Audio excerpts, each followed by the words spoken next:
I think there's a great deal of optimism out there. I think people are, you can compare it to the weather we're enjoying here, but I think there's a sense that they've come through a long, cold winter and entering spring, at least in terms of their energy and optimism.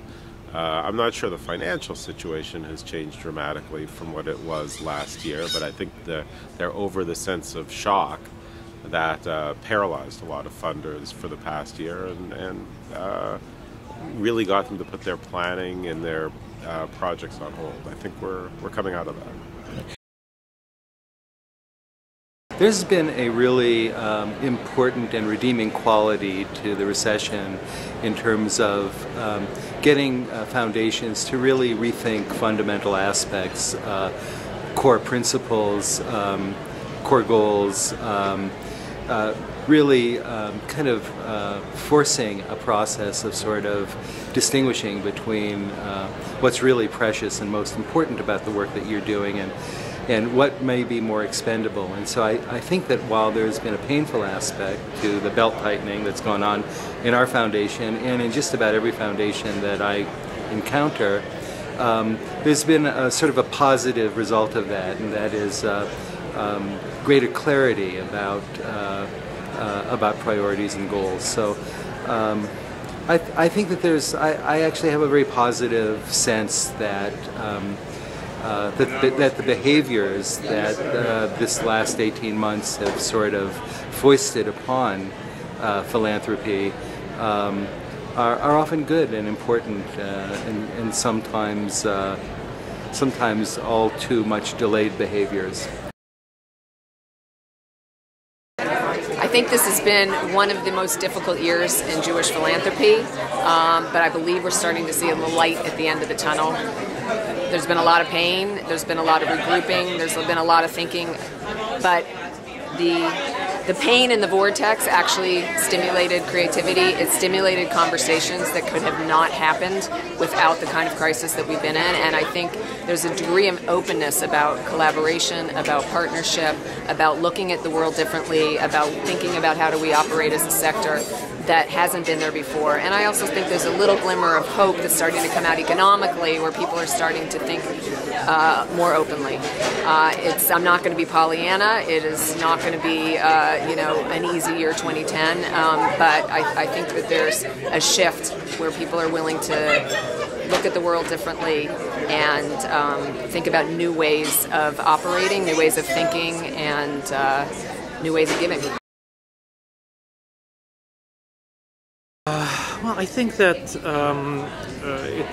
it probably varies from federation to federation, from foundation to foundation.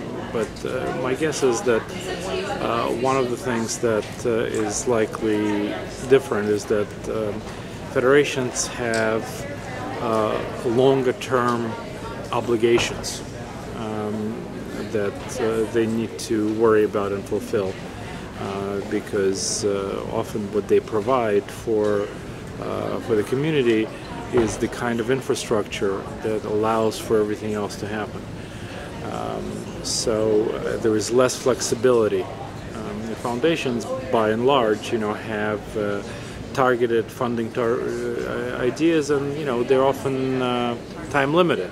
So switching from one to another is a usual thing. Federations are much more tied to particular institutions and organizations that they deal with. So I think in some ways that's been more difficult.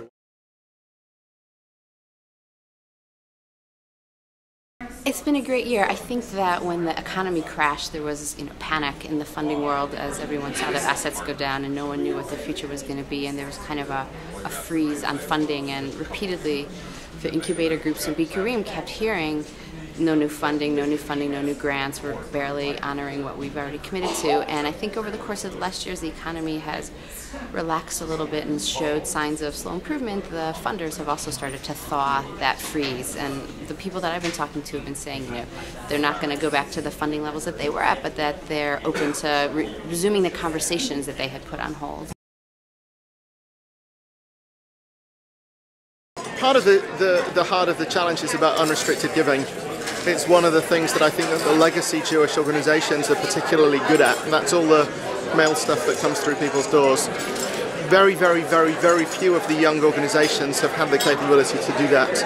And so one of the structural issues that I think needs to happen in the next 5 or 10 years is that some of the foundations that are gathered here at JFN need gradually to start to build capacity so that the good second stage organizations can start to scale up, and part of that is about building unrestricted funding. Money's always been there.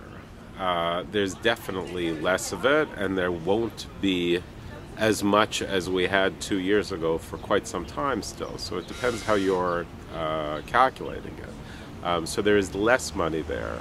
On the other hand, all of the people here have the ability to make decisions about spending money. They can pull it out of their foundation, or they can pull it out of their pocket. And I've found that other than with the very large staffed foundations, giving is more a function of confidence, the same way consumer spending is, than it is about net assets. And I think you see a group of donors who are getting their confidence back, and that's got to be good for the field.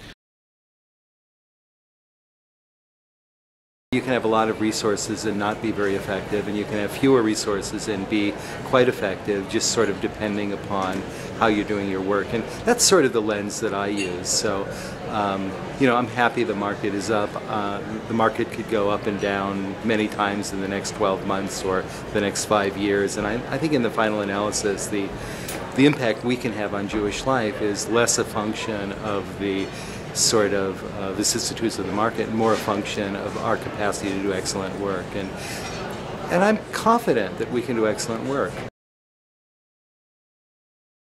I'm very optimistic. I think that there's great people trying to do great things, and I think that there's new funder breathing and confidence around this.